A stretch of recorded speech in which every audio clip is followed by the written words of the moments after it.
नमस्कार दोस्तों, आज हम दुनिया के पसंदीदा कुकीज में से एक ओरियो की आकर्षक सफलता की कहानी में गोता लगाने जा रहे हैं। क्या आप अनुमान लगा सकते हैं कि कोई कंपनी कुकीज का एक साल में इतना उत्पादन करती हो कि वो पृथ्वी का एक नहीं 5 बार चक्कर लगा सके? है ना आश्चर्य की बात। और ऐसे बहुत से तथ्य हैं जिनका हम आगे जिक्र करेंगे, तो बस देर किस बात की है। हाथों में एक गिलास दूध के साथ ओरियो कुकी का आनंद लें और इस प्रतिष्ठित कुकी के पीछे के समृद्ध इतिहास और दिलचस्प तथ्यों का पता लगाने हमारे साथ इस यात्रा पर चलें। आज ओरियो दुनिया की सबसे अधिक बिकने वाली कुकी है। बहुत से लोग ओरियो कुकीज के साथ बड़े हुए हैं।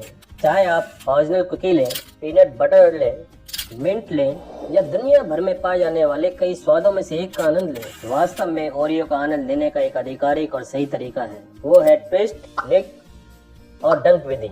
यही वो तरीका है जो लोगों को इसके साथ जोड़े रखता है, जो कोई अन्य बिस्किट नहीं कर सकता।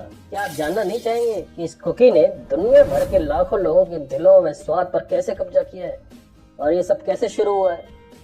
चलिए आगे पता लगाते हैं। ओरियो का जन्म। शुरुआत दो भाइयों के झगड़े से बना Oreo cookie brand. Oreo cookie दो भाइयों के बीच हुए व्यावसायिक झगड़े का परिणाम है। कहानी की शुरुआत होती है 1890 में, जहां दो भाइयों जैकब और जोसेफ लूज ने अमेरिका में एक बेकरी खोली। जैकब ने इस कंपनी को शक्ल दी और कंपनी प्रमुख बन गए। वहीं जोसेफ को बोर्ड में शामिल किया गया। जैकब की तबीयत खराब रहने लगी तो जोसेफ ने कारोबार संभाला।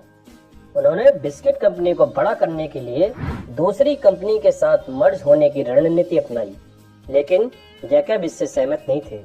जैकब के निर्णय से उलट जोसेफ ने मर्जर डील को आगे बढ़ाया और नेशनल बिस्किट कंपनी नेबिस्को बनाई। जैकब ने लूज वाइल्स बिस्किट कंपनी बनाई। उनकी कुकी हाइड्रॉक्स लंबे समय तक लोकप्रिय रही। ठीक उसी समय नेबिस्को ने ओरियो बनाया। संक्षिप्त इतिहास। पहली ओरियो 6 मार्च 1912 को बनी। 1912 में पहला Oreo Chelsea market bakery, Manhattan, New York, US में उत्पादित किया गया और थोक में कुकीज टिन में बेचा गया। 1921 में ओरियो बिस्किट का नाम बदलकर ओरियो सैंडविच कर दिया गया। 1923 में ट्रॉली कारों पर ट्विस्ट दिखाने वाला पहला विज्ञापन प्रदर्शित हुआ। 1937 में ओरियो सैंडविच का नाम बदलकर ओरियो क्रीम सैंडविच कर दिया गया।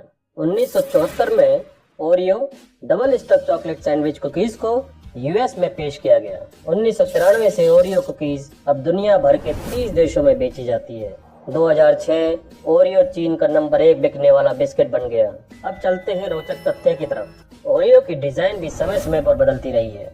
1952 में फूड साइंटिस्ट विलियम टर्ने ने इसकी 4 पत्तियों वाली डिजाइन बनाई। तब से यही डिजाइन आज तक प्रचलित है। ओरियो की एक कुकी बनाने और बेक करने में करीब 120 मिनट यानी 2 घंटे लगते हैं। ओरियो कुकी के प्रत्येक तरफ 12 फूल, 12 बिंदु और 12 डैश होते हैं। प्रत्येक कुकी में 90 लकीरें होती हैं। 2 बार क्रॉस के साथ शीर्ष पर बना एक चक्र। एक नेबिस्को लोगो है जिसका अर्थ है यूरोपियन क्वालिटी का प्रतीक। ओरियो ब्रांड का स्वामित्व यानी कि अधिकार 2012 से मॉन्डलेज इंटरनेशनल के पास है। ओरियो वे न्यूयॉर्क की एक सड़क है जिसका नाम उस सम्मान में रखा गया जहां सबसे पहले कुकी बनाई गई थी और जहां सबसे पहली नेबिस्को फैक्ट्री स्थित थी। आप 100 से अधिक देशों में ओरियो कुकीज पा सकते हैं। यह सच है, कुकीज वास्तव में सर्वव्यापी हो गई है। इसलिए यदि आप यात्रा कर रहे हैं तो संभावना है कि आप जहां भी जा रहे हैं आपको वह सैंडविच कुकीज दिखाई दे। दुनिया भर के 18 देशों में ओरियो कुकीज बनने वाली फैक्ट्रियां हैं। ये फैक्ट्रियां हर साल 40 बिलियन कुकीज का उत्पादन करने में मदद करती हैं। यदि इन्हें एक साथ जमा कर रख दिया जाए तो ये कुकीज पृथ्वी का 5 बार चक्कर लगा सकती है। ओरियो फ्लेवर का धमाका। ओरियो का स्वाद अलग अलग देशों में स्थानीय हालत पर निर्भर है। जैसे ग्रीन टी ओरियो सिर्फ चीन और जापान में मिलता है। अर्जेंटीना में ओरियो 2 स्वाद वाली क्रीम फिलिंग के साथ आती है, जैसे स्ट्रॉबेरी, वनीला और बनाना डुल्से। इंडोनेशिया में आपको ब्लूबेरी आइसक्रीम, ऑरेंज आइसक्रीम और ओरियो सॉफ्ट केक जैसे स्वाद मिलेंगे। 6 मार्च को ओरियोज का अपना एक राष्ट्रीय दिवस होता है। ओरियो द्वारा हासिल की गई बेहतरीन रिकॉर्ड उपलब्धियां। लार्जेस्ट ब्लाइंड टेस्ट टेस्ट 2009 में मैड्रिड, स्पेन में world's largest blind test test में कुल 1471 लोगों ने आंखों पर पट्टी बांधकर 2 अलग अलग कुकीज, एक ओरियो और एक अन्य कुकीज का स्वाद लेकर रिकॉर्ड तोड़ने वाले प्रयोग में भाग लिया, जिसका उद्देश्य यह अनुमान लगाना था कि उसमें से असली ओरियो कौन सा था। लार्जेस्ट क्रीम फिल्ड बिस्कुट 16 अप्रैल 2018 को सबसे बड़ा क्रीम से भरा बिस्किट बनाया गया।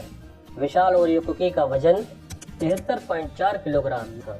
30 जनवरी 2020 को मॉन्डलेज इंटरनेशनल ने ओरियो ब्रांड के लिए वार्षिक शुद्ध राजस्व में 3.1 बिलियन डॉलर के यानी 22,000 करोड़ रुपए के एक बड़े मील के पत्थर तक पहुंचने के बाद एक रिकॉर्ड ब्रेकिंग उत्सव की मेजबानी की, जिसको नाम दिया गया most people dunking cookies simultaneously.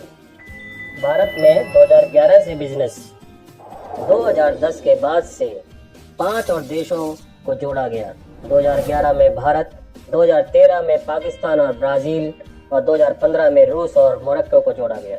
भारतीय बाजार में ओरियो मार्च 2011 में कैडबरी ओरियो नाम से पेश किया गया, क्योंकि कैडबरी भारत में जाना पहचाना ब्रांड था।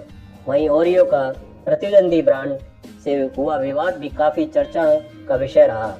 आरोप था कि प्रतिद्वंदी ने ओरियो से मिलते जुलते नाम और हुबहू डिजाइन और पैकिंग के साथ फेबियो नाम से कुकी लॉन्च की। दिल्ली हाईकोर्ट ने इसे रजिस्टर्ड ट्रेडमार्क का उल्लंघन माना और फेबियो की बिक्री पर रोक लगा दी। अमेरिका और चीन के बाद भारत ओरियो का तीसरा सबसे बड़ा मार्केट है। कुछ आंकड़ों की जांच करने और इस मधुर साम्राज्य के पीछे की वित्तीय शक्ति को देखने का समय आ गया है। आप ओरियोज को 100 से अधिक देशों में पा सकते हैं। वास्तव में 2019 में ओरियो के कारोबार में अकेले अमेरिका और चीन का 70% हिस्सा था। 2014 के एक अध्ययन के अनुसार ओरियो दुनिया में सबसे ज्यादा बिकने वाला कुकिंग ब्रांड है। उस वर्ष सैंडविच कुकी ब्रांड ने 3.28 बिलियन डॉलर यानी 20,600 करोड़ रुपए की बिक्री की। अब तक मॉन्डलेज की कुल संपत्ति 100.64 बिलियन डॉलर यानी 8,30,000 करोड़ रुपए है। और यह थी ओरियो की अविश्वसनीय सफलता की कहानी। मुझे आशा है कि आपने कुकीज की दुनिया में इस यात्रा का आनंद लिया होगा।